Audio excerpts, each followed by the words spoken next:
Ազգային ժողովի մեծարգո նախագահ, հարգելի գործընկերներ, դե արդեն ակնհայտ է, որ սա լինելու է այս գումարման խորհրդարանի վերջին մտքերի փոխանակության առնվազն հատվածի ելույթը եւ նաեւ իմ վերջին ելույթը այս գումարման խորհրդարանում եւ պատահել է ու պատահում է այնպես, որ իմ առաջին ելույթը ազգային ժողովի 8-րդ գումարման եւ իմ վերջին ելույթը ազգային ժողովի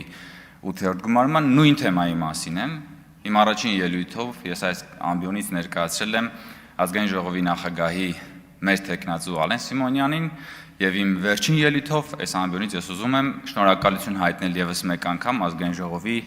նախագահ պարոն Սիմոնյանին իր կատարած շատ կարեւոր եւ վճռական աշխատանքի համար եւ ես ուզում եմ նաեւ արձանագրել, որ մեր տեխնացուն եւ մեր առաջադրած տեխնացությունը իսկապես հաջողված էր եւ հաջողված էր նաեւ այն փաստի բերումով, որ պարոն Սիմոնյանը մինչ այս պահը առաջին ազգային ժողովի նախագահն է, ով պաշտոնավարել է իր գործունեության ամբողջական ժամկետով եւ ես ուզում եմ եւս մեկ անգամ շնորհավորենք եւ շնորհակալություն հայտնենք պարոն Սիմոնյանին այդ աշխատանքի կապակցությամբ, որովհետեւ մենք ես ուզում եմ կարճ հիշեցնել, թե այնուամենայնիվ ինչ դժվարին ճանապարհով ենք անցել։ Մենք ազգային ժողովի 8-րդ գումարումը ձևավորվեց հետպատերազմյան շրջանում, արտահերթ ընտրությունների արդյունքում։ Դրանից հետո մենք ունեցել ենք շատ տուրբուլենտ ժամանակներ, մենք ունեցել ենք 2022 թվականի սեպտեմբերյան իրադարձություններ, որոնք որ պարբերաբար զուգորդվել են ներքաղաքական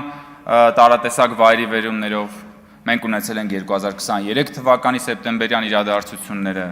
մենք ունեցել ենք սահմանազատման գործընթացը, մենք ունեցել ենք տարբեր տեսակի այսպես փրկության շարժումներ, որոնք որ փորձել են կասկածի տակ դնել մեր երկրի ինքնիշխանությունը եւ ամրությունը, եւ այս գործում բնականաբար ազգային ժողովի եւ ազգային ժողովի նախագահի դերակատարումը անուրանալի է, եւ այս բնականաբար ամփոփելով իմ խոսքը պիտի իսկապես շնորհակալություն հայտնեմ նաև քաղաքացիական պայմանագիր խմբակցությանը, որովհետև խմբակցությունը եւս իր արժանի տեղում պահել է Հայաստանի Հանրապետության գլխավոր միջնաբերդը եւ պաշտպանել է Հայաստանի Հանրապետության ինքնիշխանությունը եւ պետականությունը։ Շնորհակալություն եմ հայտնում ձեզ եւ սիրում եմ բոլորիդ սիրելի ընկերներ։ Շնորհակալություն։